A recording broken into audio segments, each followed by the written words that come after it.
जय Maharashtra public. तर मी आहे कीर्ती आणि आम्ही आज निघालो होतो आमच्या देवीच्या होत्या सवासणी म्हणजे काय तर तुम्हाला माहितीच असेल.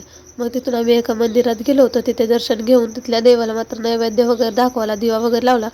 तिथून आम्ही मेन मंदिर आहे म्हणजे त्या मेन देवीच्या मंदिरापाशी पोहोचलो होतो. तिथे गेल्यावर समजलं की देवीच्या मंदिराचं काम चालू असल्यामुळे देवीला मात्र दुसऱ्या ठिकाणी बसवलं आहे. मग का तिथून आम्ही खाली गेलो, नदीतीरी गेलो होतो. नदीतीरी आमच्या देवीचं मेन स्नान आहे. तर या नदीतलं पाणी घेऊन आम्हाला देवीला मात्र स्नान घालायचं होतं म्हणून आम्ही तिथून बाहेर आलो. या सगळ्या देवीच्या दर्शनासाठी आले होते. या सर्वांना देवीची ओटी वगैरे भरायची होती. मग यांनी देवीची ओटी वगैरे भरली. देवीला नैवेद्य वगैरे धूप दिवा लावून तिथून आम्ही वरती आलो. या दुसऱ्या देवीची सुद्धा आम्ही ओटी वगैरे भरली आणि मग काय पोळ्याचा नैवेद्य होता. मग सगळे वगैरे जेवायला वगैरे बसले. माझ्या ताटाच्या त्या आजी पाया पडत होत्या. मग काय सगळ्यांचं जेवण वगैरे झाल्यावर आम्ही थांबलो होतो. आणि ही पोरगी बघा ही कशी थांबली इथं गाडीपाशीला, गाडी ती काय उचलत नव्हती तरी थांबली होती. आणि मग तिथून आम्ही देवीचं वगैरे दर्शन वगैरे घेऊन सगळे घरी निघालो. Tata bye bye. Next blog.